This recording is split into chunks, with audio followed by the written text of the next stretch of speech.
Je pense qu'on ne peut pas s'afficher avec Philippe de Villiers comme il le fait, et on ne peut pas discuter avec Éric Zemmour, on ne peut pas appeler Jean-Marie Bigard. Il avait appelé Jean-Marie Bigard. On ne peut pas appeler Nicolas Sarkozy quand il a été condamné. Nicolas Sarkozy, Emmanuel Macron l'a appelé. On ne peut pas l'appeler. C'est pas vrai. Un président de la République ne peut pas appeler un type qui a été condamné, quoi. Donc, ce rapport à la morale est un vrai problème, à mon sens. Et je trouve que celui qui le dit mieux, d'ailleurs, c'est Alain Minc, qui est son principal mentor. Il le dit, quand il le compare à Édouard Philippe, il dit Emmanuel Macron est beaucoup plus intelligent que Édouard Philippe, mais par contre, il n'a aucune morale.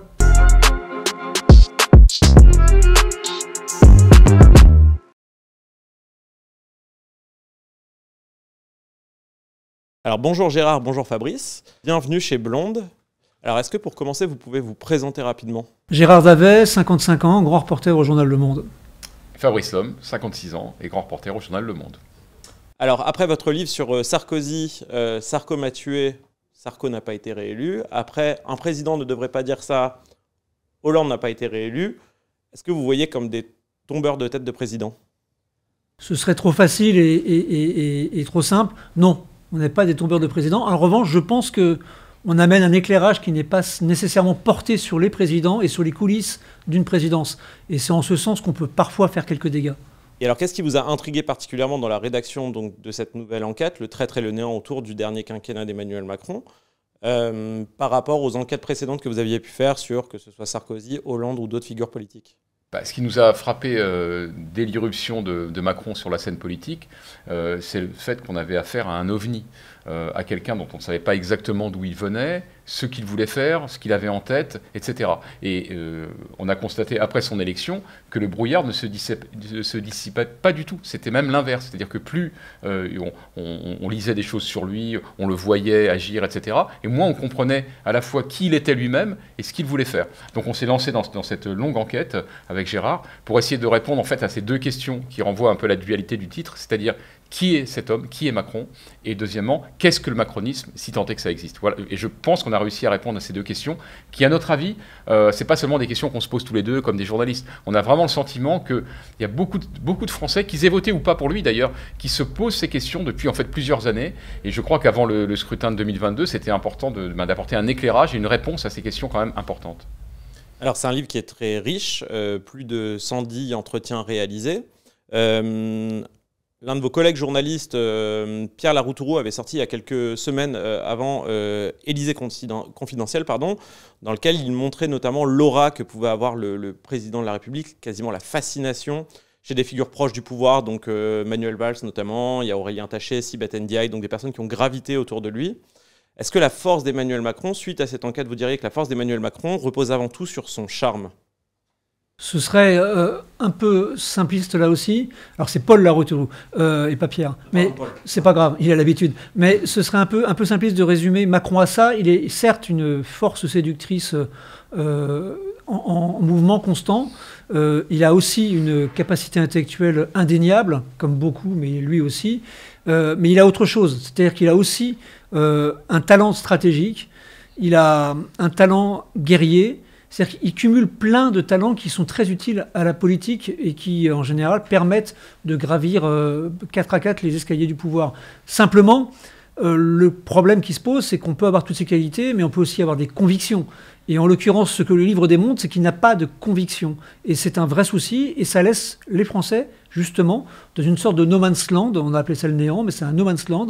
On ne sait pas exactement ce qu'il veut faire, où il veut aller, avec qui. Et ça permet aux extrêmes de prospérer, en l'occurrence des gens comme Éric Zemmour. On a parfois comparé Emmanuel Macron à la figure du prince chez Machiavel.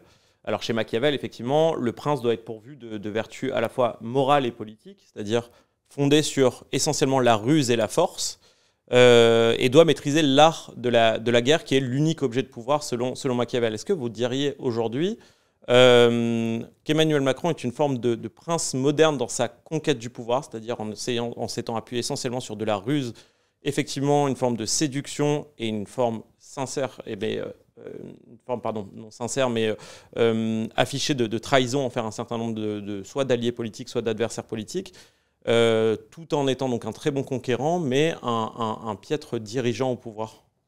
Alors, d'abord sur le machiavélisme qu'on peut prêter à Macron, oui, il existe. Oui, le prince de Machiavel, on peut reconnaître des traits de caractère. Évidemment, il faut relativiser un petit peu. Le machiavélisme est un peu consubstantiel à la politique, ou en tout cas très souvent, pour parvenir au pouvoir, pour s'imposer dans un parti, etc.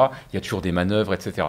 Simplement, c'est vrai que chez Emmanuel Macron, ce qui est le plus frappant, c'est que les manœuvres, les trahisons, les coups de billard à trois bandes pour parvenir à ses fins, ça fait office de fond. C'est un peu ça le souci. Et c'est ce que souligne notre enquête, je crois. C'est que par rapport à d'autres hommes politiques, des Hollande, des Sarkozy, des Mitterrand, des Chirac, etc., qui tous à un moment ont dû faire preuve de machiavélisme, ils avaient un but politique qu'ils poursuivaient, qu'ils n'ont pas forcément atteint d'ailleurs. Hein. Plusieurs n'ont pas pu être réélus ou ont été en tout cas très contestés. Mais là, concernant Macron, ce qui nous a frappé, c'est que l'obtention, entre guillemets, du poste suprême était comme une fin en soi, plus sans doute que ses prédécesseurs. De la même manière qu'aujourd'hui, sa préoccupation principale, c'est de se faire réélire. Et il est tout à fait secondaire de savoir pour mener quelle politique, avec qui, etc. Or, nous, on croit vraiment en la politique et en la démocratie, et on pense que la démocratie, c'est la confrontation de projets clairement exposés, et ensuite que les citoyens ou nos concitoyens tranchent. Et là, on les prive, entre guillemets, de ce choix-là. À la lecture de votre livre, et donc notamment de cette centaine de témoignages plus ou moins fouillés de personnalités politiques essentiellement, on se rend compte que ce sont des témoignages de personnes bernées la plupart du temps. Et il y a une question moi, qui m'est venue, c'est est-ce que la morale est réellement une vertu politique aujourd'hui ? C'est une bonne question. Moi, je considère que la morale doit être la principale vertu en politique. Si on a écrit tant de livres et tant d'articles sur Nicolas Sarkozy, c'est qu'à force de sortir des scoops sur lui ou des infos sur lui, on s'est rendu compte que la morale et lui, ça faisait deux. Et je pense que Emmanuel Macron déploie des écrans de fumée constants, mais que en faisant des gestes vis-à-vis de différentes catégories de population, vis-à-vis des jeunes par exemple, il déploie des écrans de fumée absolus, constants, et ça marche. Hein, on voit bien que dans son électorat, il y a beaucoup de jeunes, mais il se trouve que si on réfléchit un tout petit peu et qu'on prend un peu de distance, il y a des choses qui ne marchent pas. Par exemple, le fait que Éric Dupond-Moretti soit ministre de la Justice aujourd'hui, tout en étant mis en examen pour prise illégale d'intérêt, je considère que c'est un vrai problème démocratique et pour le coup un problème de morale. Et quand Emmanuel Macron récemment encore a mis en cause la justice en disant que la justice ne doit pas s'immiscer dans le cours de la politique, nous, Fabrice et moi, on a toujours considéré que la justice, il fallait la respecter et la mettre, non pas, oui, la mettre sur un piédestal tout en considérant qu'elle était imparfaite parce qu'elle est humaine aussi. Mais c'est très important pour nous que la justice puisse venir contrôler la politique. Or, avec Emmanuel Macron, on a le sentiment que la justice est mise à l'écart. Et ainsi de suite. La morale, c'est aussi, par exemple, de tenir ses promesses, c'est aussi de décréter que telle pensée que l'on a au tout début du quinquennat, on aura la même à la fin du quinquennat, même si on s'est adapté, parce que le pragmatisme, c'est important, mais conserver une ligne directrice. Ben là, il n'y en a pas de ligne directrice. Donc tout ceci fait qu'à un moment donné, on a le sentiment que le rapport à la morale d'Emmanuel Macron n'est pas forcément aussi clair que celui qu'il voudrait laisser entendre. Alors vous parlez de tenir ses promesses, il y en a un qui a été particulièrement berné, furieux d'une promesse non tenue, c'est François Bayrou, à qui on avait promis plus d'une centaine de circonscriptions législatives, qui finalement se retrouvent au moment des négociations avec une quinzaine ou 16, je pense, circonscriptions données par LREM au MoDem. Est-ce que vous pensez qu'on a atteint justement avec ce quinquennat-là un point d'acmé dans la trahison et est-ce qu'à force de trahison justement aujourd'hui, dans la perspective du second mandat, Emmanuel Macron est obligé de s'entourer de personnes relativement faibles et peu incarnantes du pouvoir pour réussir à maintenir son système ? Alors, l'idée de trahison et l'idée que Macron s'entourerait de personnalités pas trop visibles ou de faible envergure pour éviter d'être à son tour trahi, c'est quelque chose qui ressort de plusieurs témoignages qu'on a recueillis. Ça fait partie des certains moments assez forts du livre, je trouve, avec cette idée que qui a trahi a peur d'être trahi à son tour. Donc là, on a sans doute une clé qui explique la faiblesse de l'entourage du président de la République. Il faut y ajouter aussi son tempérament, qui est quelqu'un qui veut tout diriger lui-même, de toute façon par principe. Donc ça, c'est un aspect hyper important pour bien comprendre Macron et le macronisme. Ensuite, sur les personnes qui évoquent la figure du traître, entre guillemets, c'est vrai que le titre qu'on a choisi est assez fort, mais il reflète simplement ce que nous disent les gens, nos témoins. Et on en a vu plus de 110.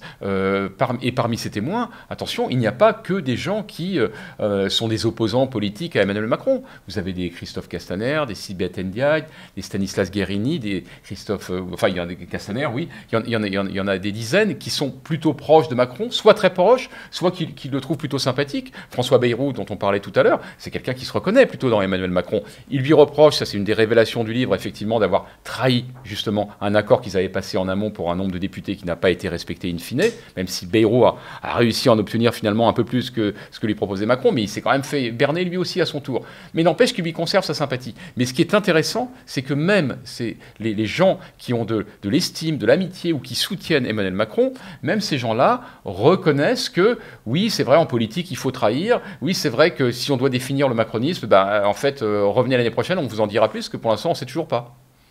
Et alors, c'est paradoxal, parce qu'on a vu, il y a une figure qui a réussi à émerger quand même dans l'ombre d'Emmanuel Macron, c'est Édouard Philippe. Édouard Philippe, qui aujourd'hui a lancé donc Horizon, et qui reprend un peu le vocable d'Emmanuel Macron. C'est-à-dire, on peut tout à fait être en même temps dans Horizon et dans l'AREM. Est-ce que Édouard Philippe aurait peut-être trop appris de la capacité à trahir d'Emmanuel Macron?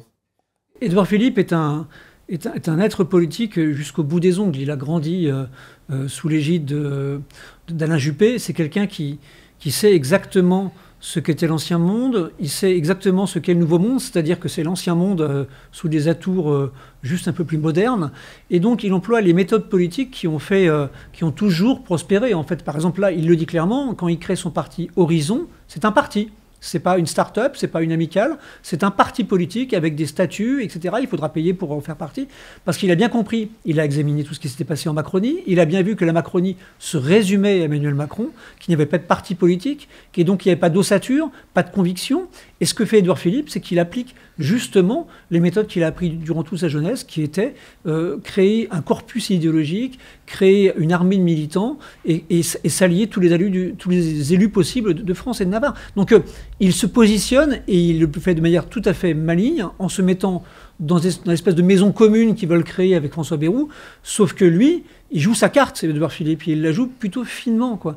Donc Édouard Philippe, c'est quelqu'un qui a tout compris de ce qu'il pouvait tirer du macronisme. Il sait que le macronisme va s'écrouler dans 5 ans au mieux, et qu'il sera là, lui, pour ramasser les décombres. Prochaine enquête sur Édouard Philippe? Je sais pas, je suis pas sûr, parce que il y a déjà eu plusieurs livres qui sont parus sur lui, plusieurs documentaires qui sont très bien faits. Je suis pas certain qu'il y ait forcément à aller chercher les aspérités. Mais on s'interdit rien. Alors, vous venez de l'évoquer, hein, mais c'est vrai que ce qui a fait un peu schisme entre l'ancien monde, comme on le nommait, et le nouveau monde, c'est le fait de ne plus concevoir les partis politiques, mais plutôt des entreprises politiques. Et en l'occurrence, avec Emmanuel Macron, une entreprise qui était très personnifiée et personnelle. Dans les témoignages que vous avez recueillis, il y a notamment celui de Aurore Berger ou Pierre Persson, qui étaient effectivement des lieutenants de la Macronie dans les premiers temps, et qui admettent eux-mêmes aujourd'hui, avec une pointe de regret, tout en restant dans le parti, qu'il n'y a plus de parti. LREM n'est pas un parti, n'a pas réussi notamment son ancrage au niveau local. Et j'aimerais vous soumettre donc cette réflexion-là. Est-ce que cette entreprise politique ne repose finalement que sur une logique quasiment capitalistique de la politique, dans laquelle on a un entrepreneur de lui-même, Emmanuel Macron, et qui a rémunéré des sortes d'actionnaires politiques via des postes, et en l'occurrence un certain nombre de députés et de ministres qui voyaient là l'opportunité d'un saut de carrière qu'ils n'auraient pas pu avoir dans les partis traditionnels? Oui, c'est assez bien résumé. Vous avez d'un côté le fait qu'une structure, on ne peut même pas qualifier ça vraiment de parti, une structure qui est mise en place à toute vitesse, avec comme seul point commun la volonté d'un homme, Emmanuel Macron. On révèle d'ailleurs, c'est anecdotique, mais parfois les anecdotes sont révélatrices, pourquoi le nom En Marche a été choisi. L'une des raisons qui ont présidé à ce choix, c'est le fait que les initiales, c'est EM comme Emmanuel Macron. Donc on n'est quand même pas loin du culte de la personnalité. Alors certes, on n'est pas en Corée du Nord, Nord, mais c'est juste assez révélateur de ce mouvement qui en fait est plutôt une coquille vide, en tout cas sur le plan de la réflexion idéologique ou intellectuelle, et qui n'est fait uniquement que pour propulser le chef. Et ensuite, l'autre raison qui explique, j'allais dire, l'échec de ce mouvement politique en tant que mouvement, c'est le fait qu'on a essayé d'additionner j'allais dire, des gens qui n'avaient rien à voir au départ. C'est vraiment l'alliance de la carpe et du lapin, quand vous avez des gens qui venaient de l'aile gauche du Parti socialiste, avec des gens qui étaient à la droite de la droite républicaine. C'est un peu surréaliste de voir un Richard Ferrand qui fait partie de la même majorité qu'un Gérald Darmanin. C'est même aberrant. Sauf que, j'allais dire, ça c'est vieux comme la politique, ça s'appelle l'opportunisme, ou alors le cynisme, et que l'attrait du pouvoir fait que on met un peu ses convictions dans sa poche, et ce qui compte, comme vous le disiez, c'est qu'on va distribuer des postes, et que moi, j'en recevrai un bout. Voilà. Mais c'est vrai que, encore une fois, ça c'est très efficace pour obtenir le pouvoir, éventuellement pour le contrôler, mais ça renvoie une image de la politique qui n'est pas bonne, parce que nos concitoyens ne sont pas aveugles, ils ne sont pas stupides, les gens. Même ceux qui ne sont pas des passionnés de la vie politique, qui ne lisent pas notre journal Le Monde soigneusement tous les jours, etc., ils comprennent bien qu'il y a quelque chose qui ne fonctionne pas. D'avoir un président qui ressemble à une anguille, et d'avoir des gens venus de divers horizons qui s'accordent plus ou moins bien sur quelques réformes, mais dont on sent en fait qu'ils n'ont au départ rien à voir les uns avec les autres, c'est vraiment un problème majeur. Alors le tour de force peut-être d'Emmanuel Macron, c'est d'avoir été une entreprise de communication politique aussi, et ce qui est assez surprenant, c'est qu'on a présenté effectivement ce nouveau quinquennat comme l'entrée de la société civile à l'Assemblée nationale avec ces nouvelles figures émergentes, quand même elles sont assez peu représentatives de l'exhaustivité de la société. Mais finalement, ce dont on se rend compte, notamment avec le livre, c'est que ce quinquennat, il ressemble plutôt à ce que l'on peut faire de plus abouti en termes de gouvernement, de professionnels de la République, de la politique, pardon. C'est-à-dire des personnes qui ne sont là non plus pour les idées, mais essentiellement pour la répartition des postes. Oui, je trouve que c'est un des passages très passionnants du livre. C'est la façon dont ils ont constitué leur majorité parlementaire. Quelques témoins de premier plan nous expliquent concrètement qu'ils ont fait passer un casting, quoi. Ce casting, en gros, c'est comme une télé-réalité, hein. Ils ont choisi des députés, ils ont même cette expression des députés sur tableur Excel pour savoir lequel correspondait le mieux à l'ancrage local, etc. Et donc, du coup, ils ont pris les personnalités qui leur paraissaient les plus à même de pouvoir représenter et En Marche, et ensuite de travailler correctement à l'Assemblée nationale. Alors, on ne peut pas... Comme d'habitude, il faut toujours être un peu nuancé. Là-dedans, ils ont fait venir des gens à l'Assemblée qui n'y étaient pas jusqu'à présent. Je pense à les infirmières, les aides-soignantes, les agriculteurs. Ils ont aussi féminisé considérablement la chose. Donc c'est aussi des avancées, hein, puis rajeuni tout ça. Mais le problème, c'est que la politique, ça reste un métier.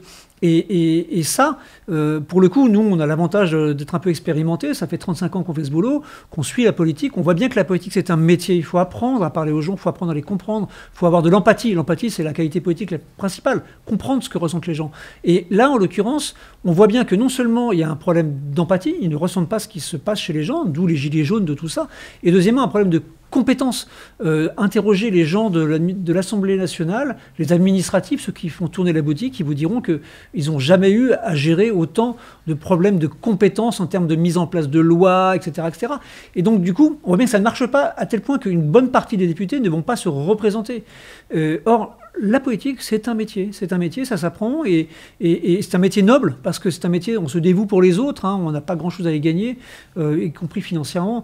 Et là, on voit bien qu'en l'occurrence, la professionnalisation de la politique, c'est une chose qu'ils n'ont pas su appréhender. En 2017, il y avait à coup de force de trahison, de charme, il y avait un storytelling qui s'est installé, c'est-à-dire effectivement c'était l'outsider, celui qu'on ne voyait pas venir, qui est finalement effectivement ni de gauche ni de droite. Quel tour de manche peut imaginer Macron en 2022 pour renouveler ce discours-là ? Alors, je pense que ce sera moins compliqué pour lui. J'allais presque dire paradoxalement, puisqu'en général, pour un président sortant, c'est très compliqué de se faire réélire. Lui, c'est très différent. D'abord, on l'explique, c'est la deuxième partie du livre. Je pense qu'on révèle vraiment ce chaos général, ces décombres politiques sur lesquels il prospère. Il a fait le vide, donc comme il n'a pas vraiment d'adversaire pour l'instant à sa taille, il n'a pas besoin de faire grand-chose. Il bénéficie par ailleurs justement du fait d'être sortant en 2017. Il faut bien comprendre qu'il avait besoin d'être disruptif, positif, il avait besoin d'être spectaculaire, peut-être provocateur, parce que les gens ne le connaissaient pas. Il fallait se faire connaître. Aujourd'hui, sa notoriété, elle est faite. Elle est faite, certes, sur des bases qui sont un peu du sable, puisque les gens n'arrivent toujours pas à saisir qui il est exactement, mais enfin, les gens se disent... On a un président, il est jeune, il est dynamique, il est intelligent, il représente quand même pas mal la France. Bon, puisqu'à côté, c'est un peu la bouteille à l'encre, mieux voir partir avec lui. Donc je ne pense pas qu'il ait comment dire, une obsession actuellement sur l'image qu'il doit travailler pour être élu, sur sa propre communication. Je pense qu'il est plutôt, encore une fois, plutôt dans la vieille politique, la politique politicienne, qui est de s'assurer que ses adversaires sont tous neutralisés et qu'il puisse être réélu. Et quand il sera réélu, ben, on verra bien, il fera preuve de son pragmatisme habituel. S'il faut aller à gauche, on ira à gauche. S'il faut aller à droite, on ira à droite. Il y a un point que j'ai trouvé extrêmement intéressant, c'est le rapport de Macron à l'extrême droite. Parce qu'effectivement, la plupart du temps, lorsque les partis traditionnels ou même des partis à gauche, à l'extrême gauche ou à droite se mettent à emprunter des idées d'extrême droite ou discuter avec l'extrême droite, il y a souvent effectivement des condamnations de l'ordre de la morale. On voit bien qu'Emmanuel Macron n'est pas un être moral en politique. Il y a le passage où vous analysez notamment sa relation avec De Villiers, à qui il passe quand même un coup de fil le soir de son élection pour le remercier finalement.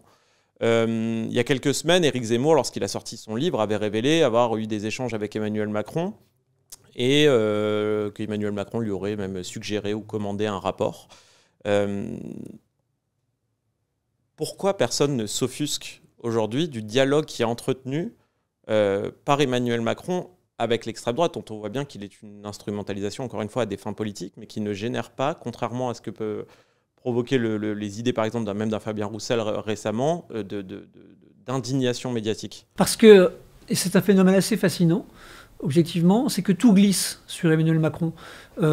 Effectivement, il a poussé une véritable lune de miel avec Philippe de Villiers, qui n'est pas n'importe qui quand même.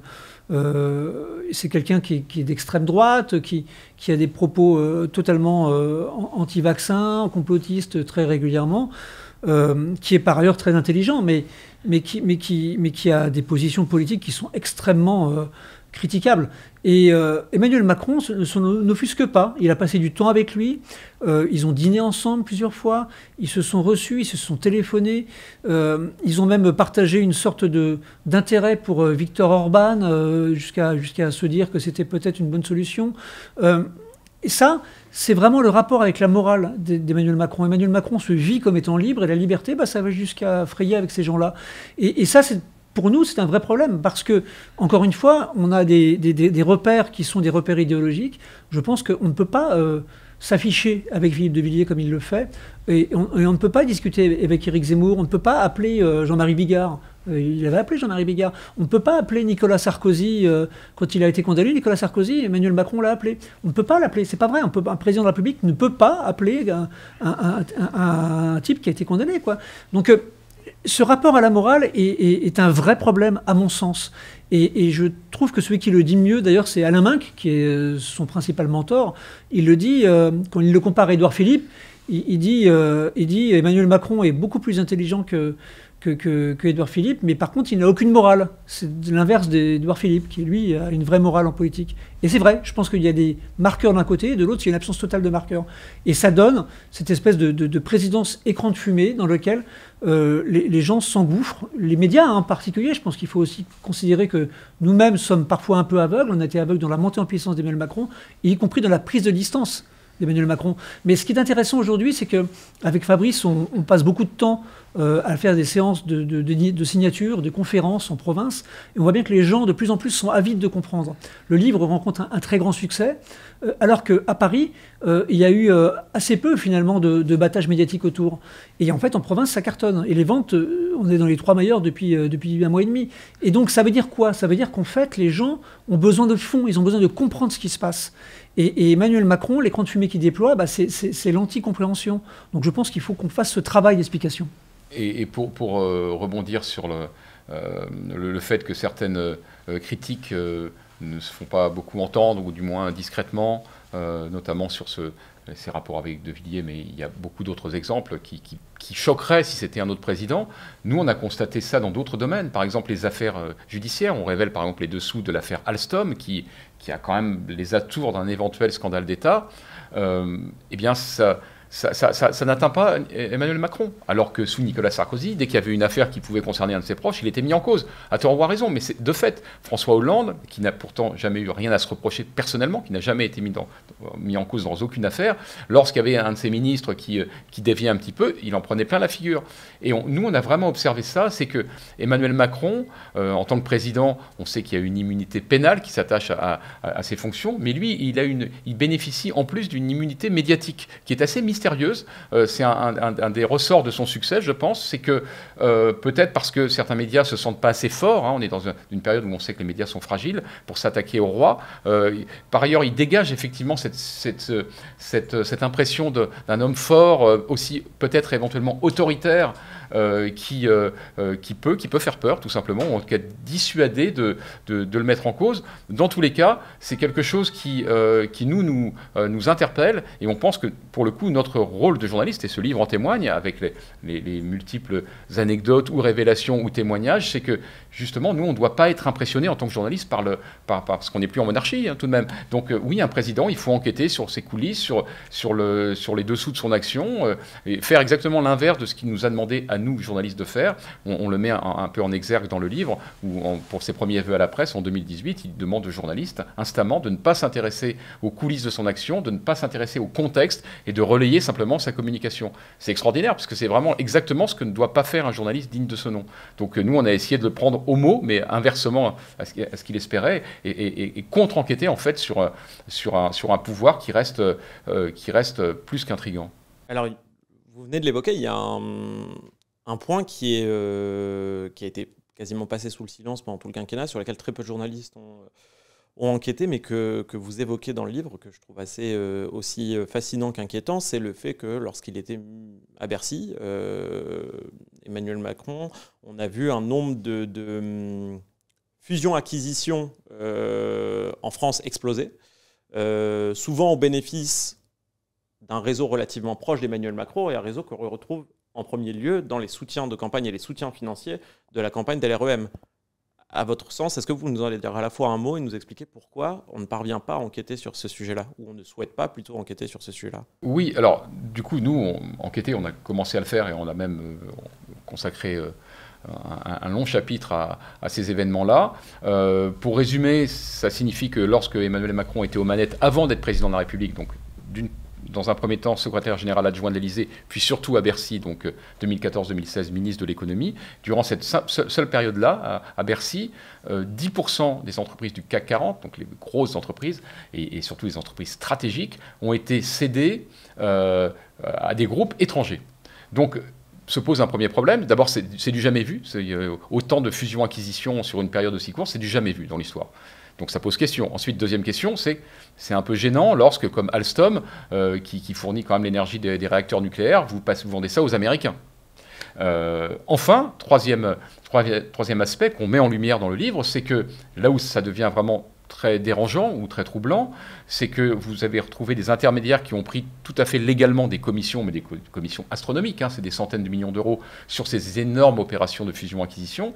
Et parmi ces intermédiaires-là, vous retrouvez des gens qui ensuite vont financer la campagne, légalement, à ce qu'on sait en tous les cas, d'Emmanuel Macron. Donc on en revient un petit peu tout à l'heure, vous parliez de la morale, on peut parler d'éthique aussi. Pour l'instant, il y a des enquêtes judiciaires qui sont très clairement mise sous le coude, qui n'avance pas beaucoup. Ça fait partie des éléments aussi troublants que l'on met en lumière. Mais on ne sait pas, honnêtement, pour l'instant, s'il y a eu des délits qui ont été commis. Les enquêtes, j'espère, le diront, les enquêtes judiciaires, mais aussi journalistiques. Mais dans tous les cas, sur le plan de l'éthique, de la morale publique, c'est au moins discutable.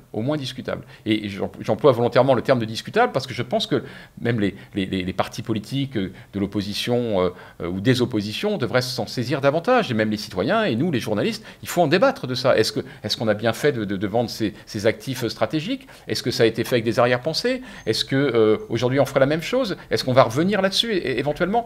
Et ce sont des sujets cruciaux qui malheureusement disparaissent devant ce que Gérard appelait tout à l'heure les écrans de fumée du pouvoir qui est très bon dans la communication, mais beaucoup moins dans l'explication de son action sur des faits graves et importants. Alors pour terminer, il y a un témoin privilégié dans le livre qui fait un peu fil rouge durant tout le témoignage, c'est François Hollande.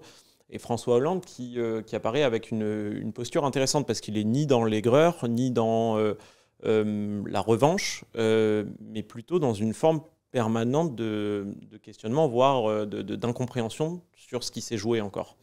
Est-ce que, pour un fin politique comme François Hollande, et quand on voit cette incompréhension qui est toujours la sienne quasiment aujourd'hui, qui doit être une forme de blessure aussi de la trahison, mais aussi toutes ces personnes qui ont été bernées, on se dit, le système Macron peut se perpétuer parce qu'effectivement, on atteint un niveau d'amoralité qu'en fait, même les politiques les plus fins ne soupçonnent pas. Est-ce que finalement, tout repose sur l'absence totale de morale qui, en fait, ne parviendra jamais à éclater en qualifiant Macron d'être finalement quelqu'un d'absolument pas fiable? Oui, nous ne sommes pas des perles à vertu. Hein. Ça fait longtemps qu'on fait d'observation politique et on sait bien que la morale, que ce soit Chirac, Mitterrand ou même Hollande, ils ont eu des rapports parfois un peu discourtois avec la morale. Mais en l'occurrence, là, le jeune homme, comme il l'appelle, Macron, il a poussé le bouchon un peu loin puisqu'il a trahi comme jamais personne n'a trahi son mentor. Et non seulement il a trahi, mais il a fait en sorte de le pousser dans l'ornière, quoi. C'est donc on appelle ça l'assassinat parce que c'est prémédité. Il y a eu un assassinat prémédité de François Hollande sur le plan politique, bien sûr. Et ça, les plus fins politiques qui entouraient François Hollande l'avait deviné. Hein. Il l'avait dit, que ce soit Michel Sapin et d'autres, Stéphane Le Foll, tous ceux qui l'entouraient, lui ont dit « mais fais attention, il y a un truc qui se prépare ». Quoi. Et lui, il ne l'a pas vu parce que, vous avez employé le bon terme, c'est de l'incompréhension. C'est-à-dire qu'il ne pensait pas que quelqu'un puisse le précipiter ainsi dans l'abîme, alors qu'il l'avait fait en quelque sorte. Et ben, il se trouve que si, et c'est là qu'on en arrive à l'absence de morale. Vous demandez à Emmanuel Macron s'il a trahi François Hollande aujourd'hui, je suis sûr qu'il vous répondra, bah non, j'ai saisi, ils appellent ça comme ça, j'ai saisi une opportunité. Oui, mais non. Il y a aussi une autre façon de voir les choses, qui est de dire qu'on doit tout à quelqu'un. Peut-être qu'on peut faire en sorte de prendre son ticket et de prendre son tour comme normalement ça doit arriver. Et en fait, tout ceci nous a conduit à revoir François Hollande plusieurs fois pour ce livre, parce que je trouve que la clé de la compréhension de Macron réside aussi dans cette relation qu'il avait avec François Hollande. Et elle explique beaucoup la façon dont cet homme s'est construit, Emmanuel Macron. On revient sur l'épisode, par exemple, qui est aussi intéressant en termes de morale, hein, l'épisode du rachat du journal Le Monde.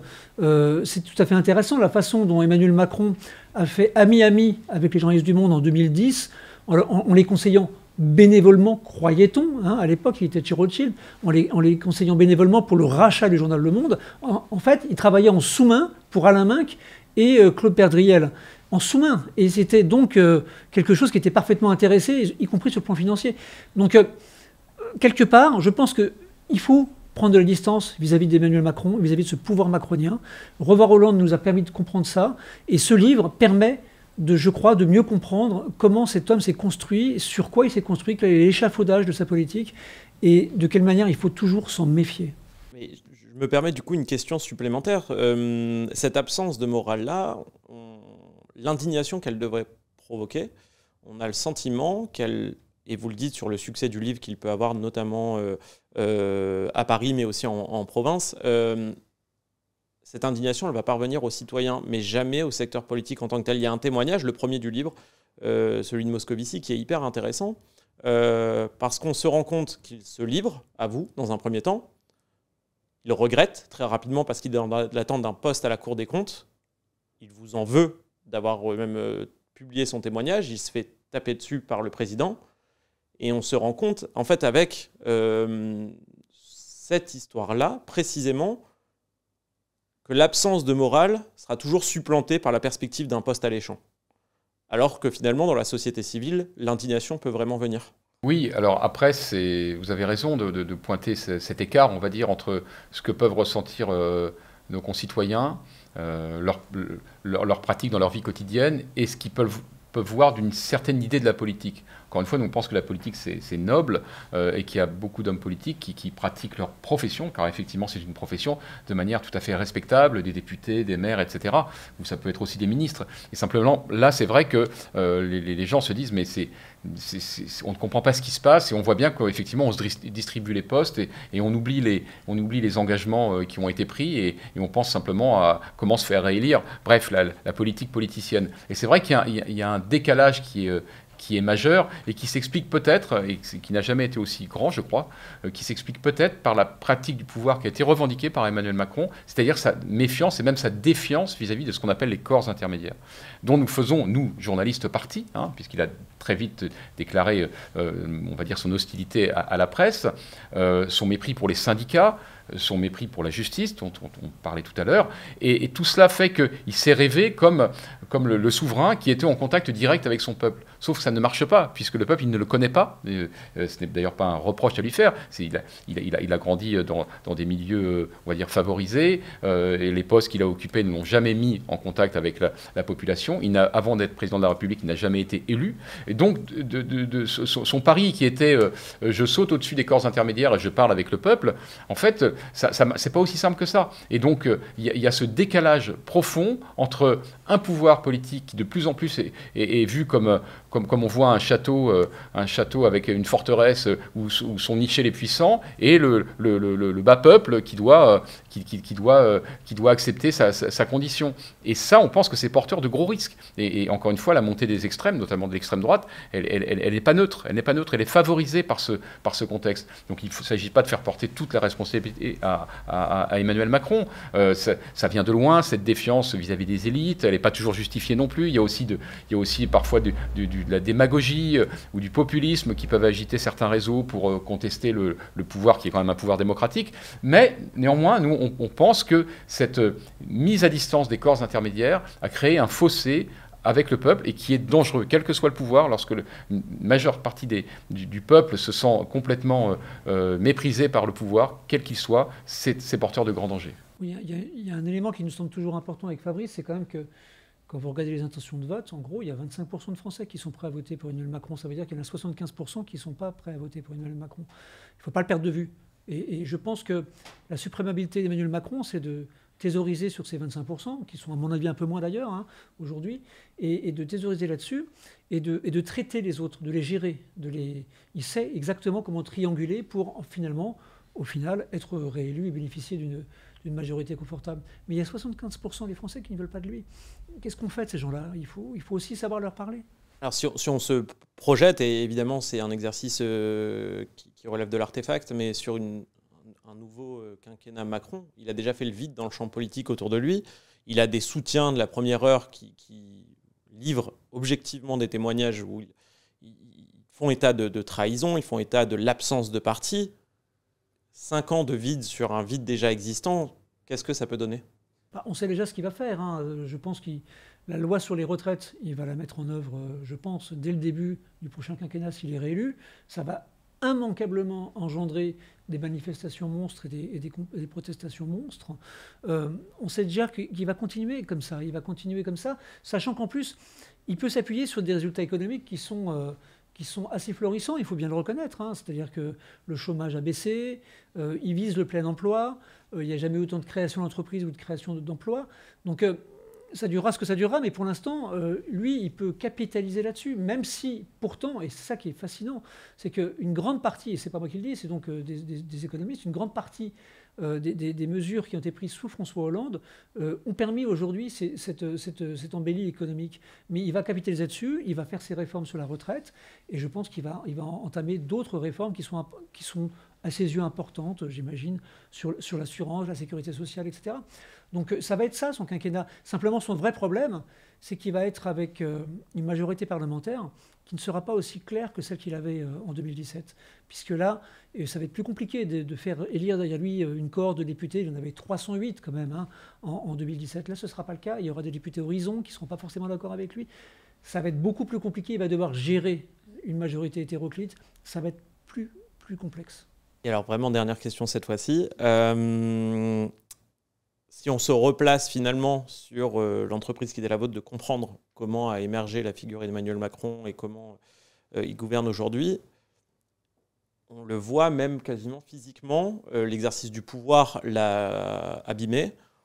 Il est extrêmement critiqué, mais effectivement, vous le disiez tout à l'heure, on a l'impression que les choses ne l'atteignent pas.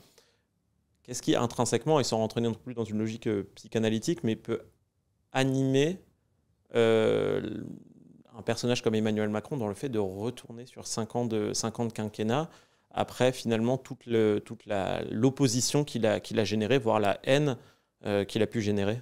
Alors, je pense qu'il y a beaucoup de choses qui peuvent l'animer et le conduire à être toujours plus motivé et à vouloir se représenter, être réélu. D'abord, l'ego, tout simplement, et ça, on ne lui en fera pas le reproche, ou alors il faut le faire à l'ensemble du personnel politique qui a eu des ambitions présidentielles. Vous êtes président de la République, votre ambition, c'est d'être réélu, c'est presque automatique. D'autre part, comment dirais-je, il a sans doute le sentiment que son premier mandat a quand même été entravé par le Covid, même si, de notre point de vue, le Covid lui a quelque part rendu service, non pas qu'il l'ait cherché évidemment, mais parce que en gelant tout, justement, ça lui a évité des contestations, ça lui a permis de faire le quoi qu'il en coûte, ça a permis aux gens de se dire oh, finalement personne n'aurait fait mieux, donc ça n'a pas forcément été néfaste pour lui. Mais sauf que lui, il voulait quand même se présenter comme l'homme disruptif qui allait faire la révolution, c'était le titre de son livre-programme, qui allait réformer à tout va comme on ne l'a jamais fait en France sous la Ve République. Bah, il ne l'a pas fait. Donc il doit avoir ce sentiment, pas de revanche, mais cette envie de montrer que oui, je vais pouvoir le faire. Et puis, je pense qu'enfin, il y a la volonté, j'allais dire, de rester dans l'histoire, en fait, rester dans l'histoire, de s'inscrire comme le premier président qui aura été réélu en étant au pouvoir avec sa propre majorité au pouvoir, en étant peut-être comme le restant dans les livres d'histoire, comme le président qui aura réussi à réformer la France au bout de 10 ans, peut-être pas au bout de 5, mais au bout de 10. Donc voilà, c'est le poste de président de la République dans notre République plutôt monarchique, c'est un poste qui rend fou. Je pense que quand on a goûté au pouvoir, on ne peut plus s'en passer. Et un homme comme Emmanuel Macron, et ça je pense que notre enquête le révèle, qui est vraiment totalement tourné sur lui-même en quelque sorte, avec son épouse Brigitte, c'est vraiment un couple fusionnel, le pouvoir, je pense que ça ne peut pas lui venir à l'idée de le lâcher. Il voudra recommencer, il voudra repartir pour un tour, et sans doute qu'il va encore surprendre, parce que c'est dans sa nature, et d'autre part parce que c'est sa meilleure stratégie politique. Ne jamais être là où on l'attend.